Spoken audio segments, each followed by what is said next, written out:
ঈদগাহ মাঠের মুসল্লিরা বলতেছেন, হে আমিরুল মুমিনিন, আপনি দেরি করে করতেছেন, সমস্ত মুসল্লিরা ঈদগাহ মাঠে চলে এসেছে, আপনি এই নামাজের ইমামতি করবেন। তখন হযরত ওমর রাদিয়াল্লাহু তাআলা আনহু কান্না করে করে সমস্ত মুসল্লিদের উদ্দেশ্যে বলতেছেন, হে মুসল্লিরা শুনো, আমি জানি না আমার পবিত্র মাহে রমজান শরীফের রোজা আল্লাহর দরবারে কবুল হয়েছে কিনা। হে মুসল্লিরা শুনো, পবিত্র মাহে রমজান শরীফের কোরআন তেলাওয়াত আল্লাহর দরবারে কবুল হয়েছে কিনা আমি জানি না। আমার ইবাদত বন্দেগী জিকির আজকার আল্লাহর দরবারে কবুল হয়েছে কিনা জানি না। আজকে ওই ব্যক্তির জন্য ঈদ, যেই ব্যক্তির ইবাদত পবিত্র মাহে রমজান শরীফের কোরআন তেলাওয়াত জিকির আজকার আল্লাহর দরবারে কবুল হয়েছে, এমনকি জীবনের গুনাহ পবিত্র মাহে রমজান শরীফে আল্লাহর কাছ থেকে ক্ষমা পেয়েছে, ওই ব্যক্তির জন্য আজকে ঈদের দিন। সুবহানাল্লাহ। ওই ব্যক্তির জন্য আজকে ঈদের দিন। উনি এভাবে কান্না করতেছেন। তখন হযরত ওমর রাদিয়াল্লাহু তাআলা আনহু কান্না করে করে ঈদগাহ মাঠে এসে ওই ঈদগাহ ইমামতি করলেন। সুবহানাল্লাহ। আজকেও আমাদের আল্লাহর কাছে প্রার্থনা করতে হবে, জানি না আল্লাহ আমাদের ইবাদত, আমাদের জিকির আজকার, আমাদের কোরআন তেলাওয়াত আল্লাহ দরবারে কবুল হয়েছে কিনা। আল্লাহ আমাদের সবাইকে কবুল করুক, সকল বলুন আমিন। আজকের আরেকটি গুরুত্বপূর্ণ ফজিলত হচ্ছে, আমার নবী হাদিস শরীফের মধ্যে বলেছেন, একটা লম্বা হাদিস, আজকে যারা আমার রাসূল আজকের দিনে শিশু সন্তানকে হযরতে মা আয়েশা সিদ্দিকা রাদিয়াল্লাহু তাআলা আনহার হাতে দিলেন, বড় করে বলুন সুবহানাল্লাহ। দেখেন, অনেক লম্বা ঘটনা, আমি সংক্ষিপ্ত আকারে বলতেছি, আজকের খুতবার মধ্যে এসেছে। আল্লাহ রাসূল সাল্লাল্লাহু আলাইহি ওয়াসাল্লাম ঈদগাহ মাঠে আসতেছেন, একজন শিশু রাস্তার মোড়ে কান্না করতেছে, কারো সাথে কথা বলতেছে না, কারো সাথে কথা বলতেছে না। আমার নবী যখন ওই ঈদগাহ মাঠে আসতেছে, আমার নবীকে যখন ওই শিশু দেখলেন, আমার নবীকে সালাম দিয়ে কথা বলা শুরু করেছেন। সুবহানাল্লাহ। কথা বলা শুরু করেছেন। আমার নবী বলতেছেন, হে বাচ্চা, তুমি কান্না কেন করতেছো, আজকে তুই ধরবি।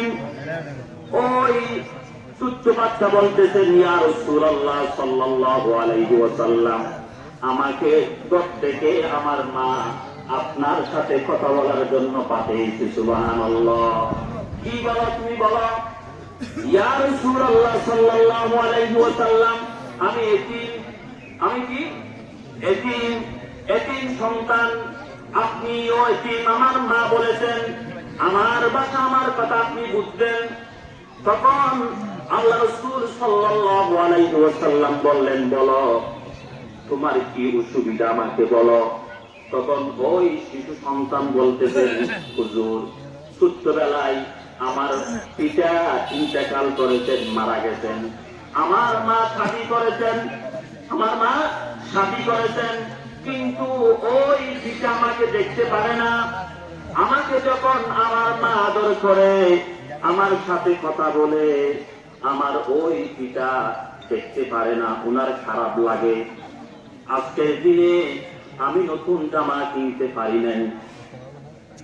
ইয়া রাসূলুল্লাহ সাল্লাল্লাহু আলাইহি ওয়াসাল্লাম, আমার মা আপনার কাছে পাঠিয়েছেন।